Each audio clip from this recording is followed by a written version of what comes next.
Okay, आगे सब आ गए सब। हेलो, मेरी आवाज आ रही है ठीक से? Yes sir. Very good. Sir हम तो मैं बात कर रहा था हान बनाक थ्योरम की, और अनफॉर्चुनेटली उसी तरफ कट गया। तो मेरे कहने का मतलब था कि हमने किया था कि x y उसकी सब स्पेस है, x है एक नॉर्मल लीनियर स्पेस, और फिर क्या था, मैंने कहा था if f belongs to y star, वो मैं बता चुका हूँ क्या मतलब है उसका, then there exists an f naught belonging to x star and f naught is an extension of f.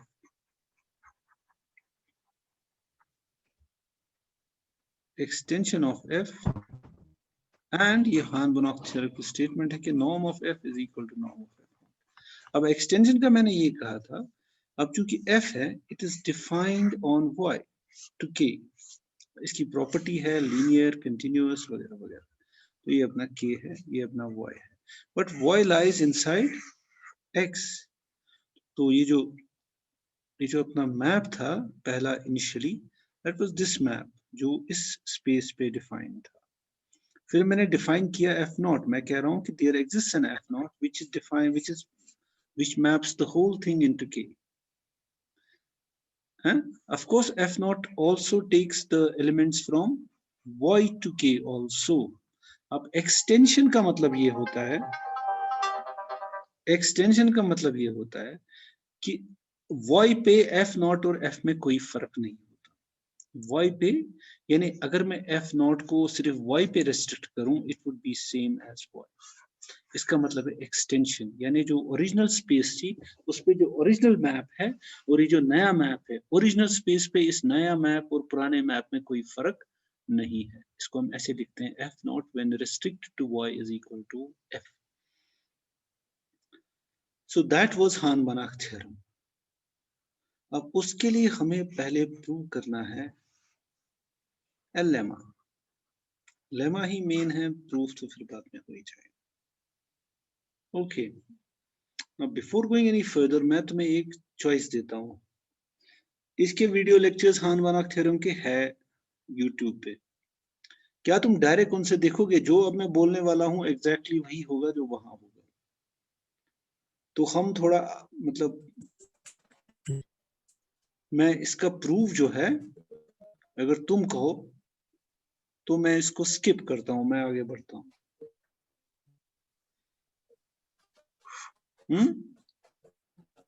हाँ, तुम अगर सर उसको आपने वो वीडियो अपलोड किया है?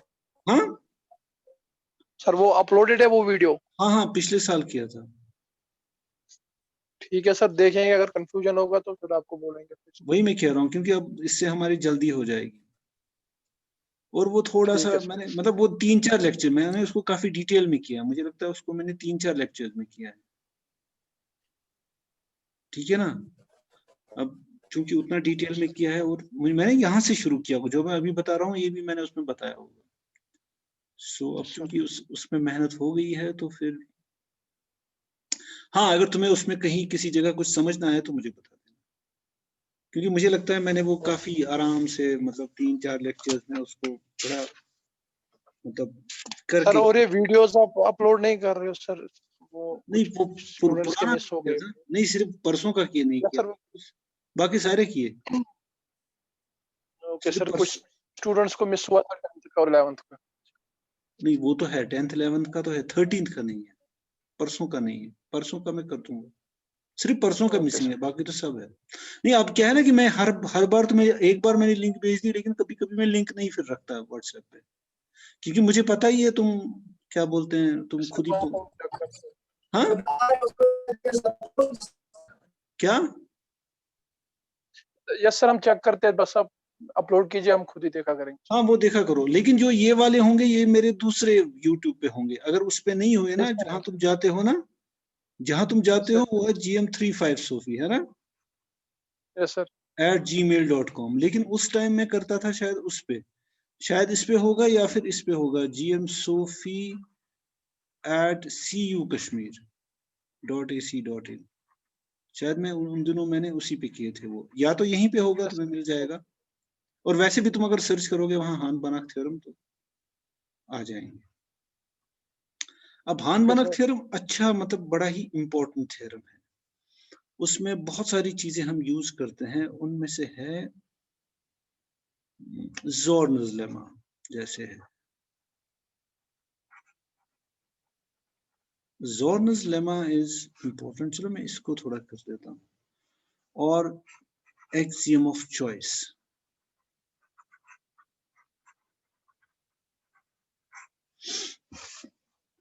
और इसके बहुत सारे नाम हैं। इट्स टू कीज lemma, maximality principle, they are equivalent. अब ये जो है axiom of choice,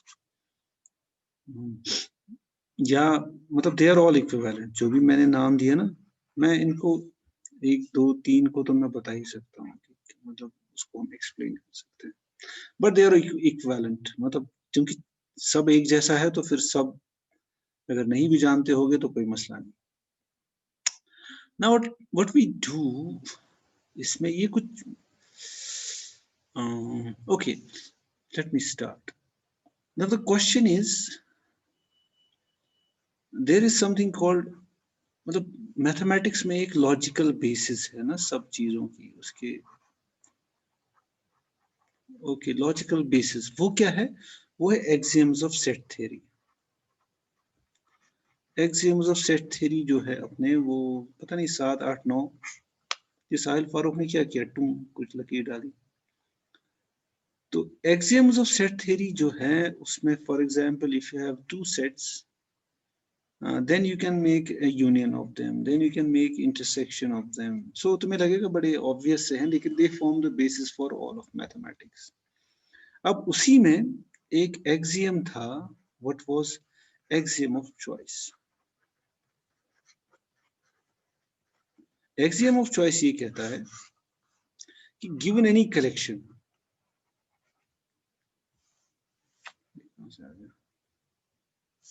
given any collection of sets, let me call them A alpha, we can always create a set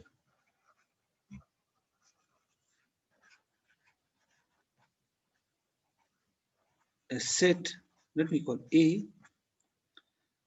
with which contains one element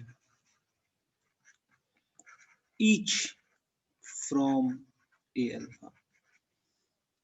मतलब ये तुम्हें उतना बड़ा statement कोई कॉम्प्लिकेटेड नहीं है। कह रहे हैं हमारे पास 10 सेट अगर होंगे तो हम एक ऐसा सेट बना सकते हैं जिसमें हर उस 10 सेटों में से एक एक एलिमेंट लेके वो एक और सेट बनाए, यानी इस तरह का set X alpha such that X alpha belongs to A alpha.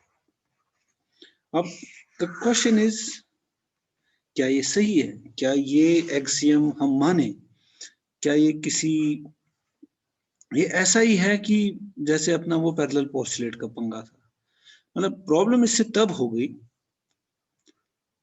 जब ज़ारमेलो ने प्रूव किया मैक्सिमैलिटी प्रिंसिपल। मैक्सिमैलिटी प्रिंसिपल, तो मैक्सिमैलिटी प्रिंसिपल ये है कि every set can be well ordered. वो ये बड़ा स्टेटमेंट है, एवरी सेट नहीं, इसको बोलते हम नहीं मैक्सिमैलिटी प्रिंसिपल नहीं, सॉरी, वेल ऑर्डरिंग प्रिंसिपल। ज़ारमेलो ने प्रूव किया था वेल ऑर्डरिंग प्रिंसिपल। मैक्सिमैलिटी प्रिंसिपल भी है वैसे यही, लेकिन हम इसको वेल ऑर्डरिंग प्रिंसिपल कहेंगे। Every set can be well ordered. तो पहले तो एक्सियम ऑफ चॉइस में तुम्हें कुछ प्रॉब्लम लगी? ये ऐसा ही है, तुम्हारे पास 10 क्लासरूम्स हैं, 10 क्लासेस हैं, और उसमें से तुमने CR निकाले, उन CRs का एक और सेट बना दिया, तो इसमें कुछ गड़बड़ तो नहीं लगती ना? इट डजंट सीम कि इसमें प्रॉब्लम है कहीं पे। लेकिन जब ज़ारमेलो ने प्रूव किया कि every set can be well ordered under some ordering, और वेल ऑर्डर्ड का मतलब क्या होता है? ओके, पहले तो ये कि what's a partial ordering. Partial ordering की है? Do you know what's a partially ordered set? अरे कोई बता दो ना मुझे, पता है व्हाट्स अ, यस और नो? तो कोई एक बता दो नो, कोई एक बता दो यस। हाँ सर पढ़ा था बट फॉरगेट, हाँ पढ़ा तो था बट फॉरगेट, भूल गए। अच्छा नो एक, सर। अच्छा पार्शियली Yes. ऑर्डर्ड सेट क्या होता है? तुम्हारे पास एक सेट है ए, राइट, उस पे एक Yes, sir. रिलेशन है, एक ऑर्डरिंग है, यानी वी कैन से कि ये इससे छोटा है, ये इससे बड़ा है। बाय दैट वी मीन कि इस पे एक ऑर्डर रिलेशन है, इस पे एक रिलेशन है जिसके तहत हम कह सकते हैं कौन छोटा है, ये बड़ा है। तो ये जो रिलेशन है इसकी प्रॉपर्टीज है, मतलब ऑर्डर रिलेशन, ऑर्डर हम तभी कहेंगे जब उसमें कुछ प्रॉपर्टीज हो। वो क्या कि अगर a is less than equal to b, b is less than equal to c, तो फिर हमें होना चाहिए a is less than equal to c, है ना। इसको हम बोलते हैं ट्रांजिटिव प्रॉपर्टी। दूसरा होता है कि a is always less than equal to e, क्योंकि इसके बराबर होता है, तो इसको हम बोलते हैं रिफ्लेक्सिव प्रॉपर्टी। और तीसरा होता है what we call anti symmetry. Anti symmetry यानी if a is less than equal to b and b is less than equal to a, अब कुछ याद आया? then a is equal to b। अगर Yes, किसी sir. भी set पे ऐसी रिलेशन है जिसमें ये प्रॉपर्टी सेटिस्फाई हो, तो हम उस कहते हैं पार्शियली ऑर्डर्ड सेट। क्या बोलते हैं? Partially ordered. Ordered sets. Yes, sir. Yes, sir. तो इसकी अच्छी एग्जांपल होगी से नेचुरल नंबर्स। मैं कह सकता हूँ वन Natural numbers. नेचुरल एक ऑर्डर है ना, Yes, sir. क्या ये प्रॉपर्टी सेटिस्फाई होती है? Of course. Yes, sir. 1 is less than equal to 1 है ना, if 1 is less than 2, 2 is less than c, then 1 is less than 3, है ना। लेकिन ये इंटीजर्स के लिए भी ट्रू होगा, रैशनल्स के लिए भी ट्रू होगा, क्योंकि रैशनल नंबर्स में भी है ना 1.1 is less than 1.2 is less than, खुद ब खुद है ये, है ना, राइट। तो there is a natural order, but यही एक ऑर्डर रिलेशन नहीं हो सकती। ये जो नेचुरल ऑर्डर्स हैं, जैसे फॉर एग्जांपल मैं ले सकता हूं नेचुरल नंबर्स पे एक ऑर्डर कि a is less than equal to b if a is a factor of b। मैं मेरे कहने मेरा ऑर्डर का मतलब ये है। सो उस हिसाब से 2 is not less than 5, है ना, under this relation, because 2 is not a factor of 5। अगर मेरे, लेकिन पहले तो ये कि क्या ये ऑर्डर है। अगर मेरे कहने का मतलब है, अगर मैं ये कह रहा हूं a is less than equal to b if and only if a is a factor of b, क्या इसको मैं ऑर्डर मान सकता हूं इस बेसिस पे? एक तो वह कौन छोटा है कौन बड़ा है, वो तो है ही ऑर्डर। क्या इसको भी मैं ऑर्डर बना सकता हूं? मैं कहूंगा हाँ, लेकिन ये तीनों प्रॉपर्टी सेटिस्फाई करता है। देखते हैं क्या हर कोई अब खुद का फैक्टर होता है, because A is a factor of A, है ना, Yes, है sir. कि नहीं? हाँ, है Yes, कि sir. नहीं? Now if A is a factor of B Yes. And B is a factor of C, क्या मैं कह सकता हूँ A is a factor of That C? means A is a factor of C. Automatically Yes, होगा ना। या मैं Yes, कह sir. सकता हूँ A divide is B, B divide is C, then A divide is C, यानी ये वाली That प्रॉपर्टी means भी A divided C. Yes, satisfy sir. होती है ना। और अगर ये हो Satisfy हो रही है. Yes, sir. A is a factor of B and B is a factor of A, तो क्या मैं कह सकता हूँ A is It's equal very to, that it is होगा ना, तो ए बी के बराबर होगा। B. यानी तीनों ही प्रॉपर्टी, अगर मेरे ऑर्डर का मतलब A less than equal to B का मतलब अगर ये है Yes, sir. a is a factor of b, factor of b in set of natural numbers, then in this is an order, है ना। Instead of natural numbers, then तो insert इसका this मतलब होगा order. 2 is less than equal to 4, है ना। 2 is also is less than equal to 8, but 2 is also less than equal to 6, है ना। 2 is less than equal to 6 is less than equal Yes. to 36 is, but 2 is also less than equal to 4 is less than equal to 8 is less than equal to whatever, है ना। 8 किसका factor होगा? 64 का, मतलब you can go on and on। और यहाँ से 2 is less than equal to 14 is less than equal to 28, है ना। लेकिन ये यहाँ फिट नहीं होगा, ये अलग से बनेगा, है ना। मेरी बात समझ, मैं तुम्हें बताना चाह रहा हूँ अभी जो पहला वाला ऑर्डर Yes, sir. था वो सीधा जा रहा था, जो ना नॉर्मल ऑर्डर था वो कैसे जा रहा था, सीधा जा रहा था ना, जो ना अगर ना नेचुरल नंबर्स पे जो कुदरती ऑर्डर है वो सीधा जा रहा है, लेकिन इसमें उतना हम सीधे नहीं जा Yes, sir. सकते, है ना, है कि नहीं। तो एक और हो सकता है, अब यहाँ 8 is less than equal to 16, है ना, but 16 is also less than equal to 16 into 3, Yes, वो yes, क्या yes, sir. होगा, 3 6 18 3 1 48। हालांकि ये 8, यहाँ पे कहीं फिट नहीं होगा, लेकिन यहाँ से एक और 48. चीज, तो ये ऑर्डर इस टाइप का है, ये ऑर्डर इस टाइप का है, इसको हम बोलते हैं लीनियर ऑर्डर, और इसको बोल सकते हैं चेन भी हम, है ना, क्या बोल सकते हैं, चेन। लेकिन ये चेन की तरह नहीं Linear है, order chain. बहुत सारी चेन है, यहाँ एक ही चेन बन रही है, यहाँ बहुत सारी चेन बन रही Yes, sir.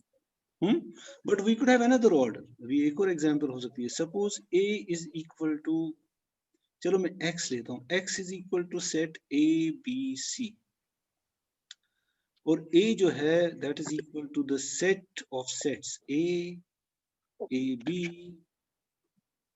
c b c c a। अब ये जो a है इस पे मैं ऑर्डर डिफाइन कर सकता हूँ कि कोई भी जो सेट होगा, लेट मी कॉल सेट्स को मैं लिखता हूँ अल्फा बीटा से, तो मैं कहता हूँ अल्फा बीटा जो इसमें बिलोंग करते हैं, alpha is less than equal to beta if and only if alpha is a subset of beta. अगर मैं चेक करूं तो ये जो ये रिलेशन है इसमें भी वो तीनों प्रॉपर्टीज सेटिस्फाई होती है, ठीक है। तो इसमें ऐसे ही चेन बनेगी ना फिर, a is then less than equal to, less than equal to का मतलब subset, A B is less than equal to A B C, लेकिन फिर यहां से एक और चेन निकल सकती है ए सी which is contained in ABC, which is itself contains the phi. तो ये मतलब this is also a partially ordered set under this relation, ठीक है ना। तो partially ordered तो ठीक है, तो अब जो इंटीजर्स अगर होंगे, नेचुरल नंबर्स अगर होंगे, अब नेचुरल नंबर्स में ये है कि 1 is less then 2 is less then 3 under natural order, है ना, सबसे छोटा एलिमेंट है। लेकिन इंटीजर्स में अगर मैं यही करूं तो यहां सबसे छोटा एलिमेंट मैं नहीं बता सकता, है ना। Yes, sir. तो ये भी एक ही चेन है, ये भी एक ही चेन है, लेकिन इसमें सबसे छोटा एलिमेंट पता है कौन। तो अगर कोई सेट ऐसा हो which is linearly ordered with the smallest element, तो हाँ सर आवाज नहीं आ रही थी। अच्छा, मैं कह रहा हूं अगर कोई सेट है इस तरह का, एक तो लीनियर, एक तो एक ही चेन है और उसमें सबसे छोटा भी है, जस्ट लाइक नेचुरल नंबर्स, उसको हम बोलते हैं वेल ऑर्डर्ड सेट। क्या बोलते हैं, Well ordered set. तो natural numbers is a well ordered set, it is a chain with the smallest element. Okay, तो जो ज़ार्मेलो ने प्रूव किया था थ्योरम, उसने कहा था कोई भी सेट लो, इस पे हम हमेशा किसी किस्म का ऑर्डर डिफाइन कर सकते हैं such that A is well ordered, every set is well ordered।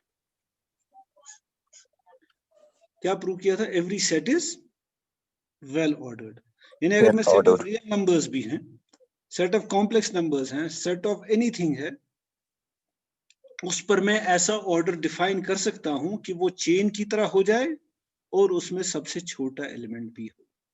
हमें पता है आर पे ऑर्डर है, लेकिन उसमें सबसे छोटा element, it's not well ordered under natural order. लेकिन ज़ार्मेलो ने प्रूव किया कि हर किसी सेट के साथ हम ऐसा कर सकते हैं। तो लोगों ने उसको क्वेश्चन किया ना, उसको बहुत, इस थ्योरम पे बहुत बहस हुई मैथमेटिशियंस में कि मतलब, क्योंकि आज तक किसी ने भी नहीं दिखाया कि आर अगर वेल ऑर्डर्ड है तो वो ऑर्डर क्या होगा। मतलब कौन सा ऑर्डर, क्या प्रॉपर, जैसे मैंने कहा ना ऑर्डर होता है ना किसी प्रॉपर्टी पे, जैसे यहाँ सबसेट है, यहाँ पे इज अ फैक्टर ऑफ, तो वो कौन सी प्रॉपर्टी है जिसपे आर या कॉम्प्लेक्स नंबर्स बन जाएं वेल ऑर्डर्ड, अभी तक नहीं पता, ज़ारमेलन ने खैर बहुत पहले कहा था। तो फिर लोगों ने देखा कि ये जो उसने प्रूव किया है उसमें यूज होता है एक्सियम ऑफ चॉइस। तो मैथमेटिशियंस कहने लगे कि ये एक्सियम ऑफ चॉइस ही फसाद की जड़ है, ये गड़बड़ है, इससे जो भी चीजें प्रूव होती हैं उसको हम दिखा नहीं सकते, उसको हम कंस्ट्रक्ट नहीं कर सकते। ओके, तो इसी तरह से अपना हान-बनाख theorem, it is part of what we call non-constructive mathematics.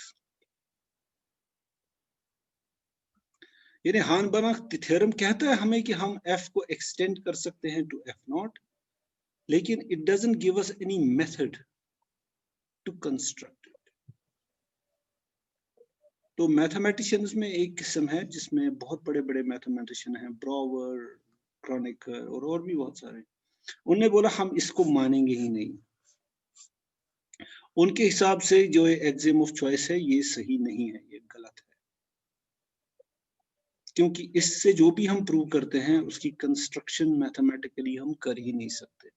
But लेकिन जो ओवरवेलमिंग मेजॉरिटी है मैथमेटिशियंस की, उनके हिसाब से एक्सियम ऑफ चॉइस सही है, या ज़ारमेलो या ना यही जो वेल ऑर्डरिंग प्रिंसिपल या एक्सियम ऑफ चॉइस, क्योंकि ये सारे इक्विवेलेंट है, या फिर ज़ॉर्न्स लेमा कह लो। तो मैं ऐसे ही थोड़ा उसको इंट्रोड्यूस कर रहा था। हान-बनाख थ्योरम भी उसी कैटेगरी में आता है, क्योंकि इसको प्रूव करने के लिए हमें चाहिए एक्सियम ऑफ चॉइस, और चूंकि एक्सियम ऑफ चॉइस पे थोड़ा सा क्वेश्चन मार्क है, वैसे ज्यादातर मैथमेटिशियंस की नजर में नहीं है। तो यूजुअली जब भी हम एक्सियम ऑफ चॉइस से कोई चीज प्रूव करते हैं तो we write using axiom of choice या यूजिंग ज़ॉर्न्स लेमा, तो हम मेंशन करते हैं कि हमने यहाँ पे ये काम किया है। ऑल्दो मैंने बोला ना, सभी अब ओवरवेलमिंग मेजॉरिटी ऑफ मैथमेटिशियंस में कोई प्रॉब्लम नहीं है। तो हान-बनाख थ्योरम इसलिए भी थोड़ा सा फंडामेंटल नेचर का है। एनीवेज, लेकिन हम जो यूज करते हैं इसी का एक फॉर्म, वो है ज़ॉर्न्स लेमा, जो तुम वहां देखोगे, अगर तुमने वो देखा और अगर कहीं समझ ना आए तो मुझे बता देना। ज़ॉर्न्स लेमा, तो ज़ॉर्न्स लेमा ये कहता है if in a partially ordered set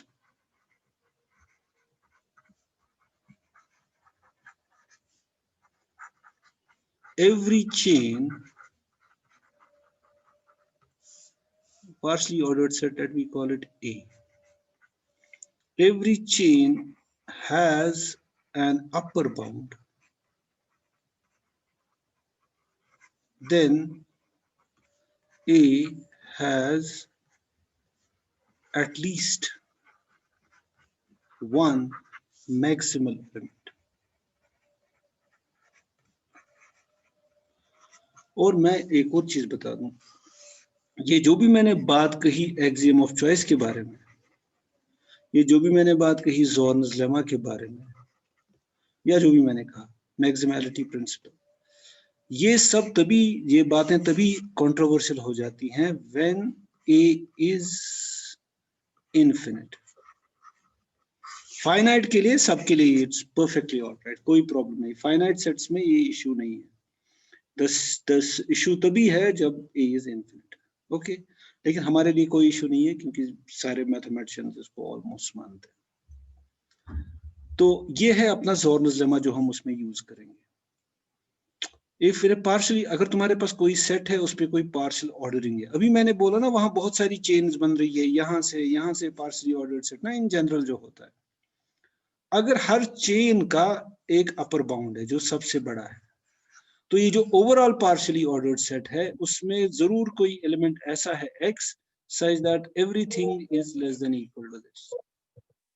It could be a subset of, it could be a factor of। मेरे कहने का मतलब है जब मैं ये कह रहा हूँ ना less than equal to, इसका मतलब है general partial ordering. If in A partially ordered set, उस पे कोई और हर किसी चेन का मैक्सिमल एलिमेंट है, it is equivalent to axiom of choice. If in a partially ordered set A, every chain has an upper bound, then A has at least one maximal element. तो यहां मैं खत्म करता हूं, मैं expect करता हूं तो वो हान-बनाक थ्योरम के करोगे, राइट? और तुम्हें कुछ पूछना है इस सब के बारे में?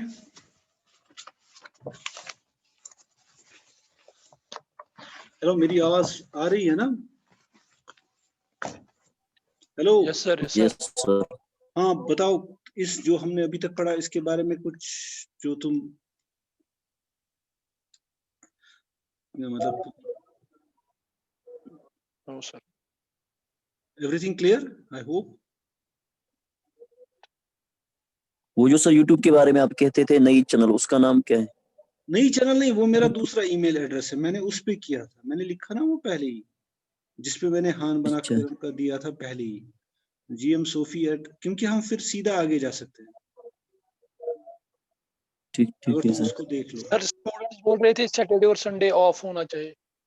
अरे कहाँ होगा, तुम्हारा सिलेबस रह जाएगा। सर ये वीडियोस भी देखने पड़ते हैं ना सर, इनको फिर रिवाइज भी सर भी वीडियोस देते हैं, वो 2-3 वो अब कर वीडियोस क्या भी सकते हैं, देखते हैं। पढ़ना तो तुम्हें है ही ना। चलो संडेज को ऑफ कर सकते हैं, लेकिन संडे सैटरडे कुछ, और ऊपर से प्रॉब्लम है ना, जैसे अभी लाइट नहीं है तो बीच में वैसे भी मिस हो जाता है लाइट की वजह से, तो लाइट का बड़ा प्रॉब्लम है। ये जंपर वंपर जलते रहते हैं बर्फ से, फिर लाइट नहीं रहती।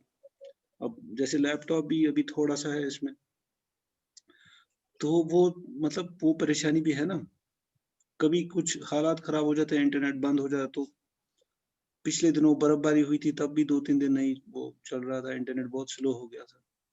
तो कहने सर का अब मतलब वो, बर्फ नहीं होगी। नहीं मैं वो नहीं कह रहा हूँ, मैं कह रहा हूँ प्रॉब्लम्स बहुत वैसे भी, जैसे कल मिस हो गया था क्योंकि लाइट ही नहीं आई, फिर आज सुबह लाइट आई, तो अब क्या कर सकते हैं ना, और परेशानियां है ना, तो उससे तुम्हारा मिस हो जाएगा। अब जैसे जैसे मिलता है तुम ले लो, थोड़ा और मतलब yes sir, yes sir. Spend more time, ये लेक्चर्स जितना सिलेबस हो सकता है होने दो। सर चलो, फिर कल भी इसी टाइम पे रखेंगे क्लास सर? या नहीं, इस टाइम अंधेरा है, देखो हमें 6 बजे लाइट ही नहीं होती, अपने टाइम पे, ठीक है?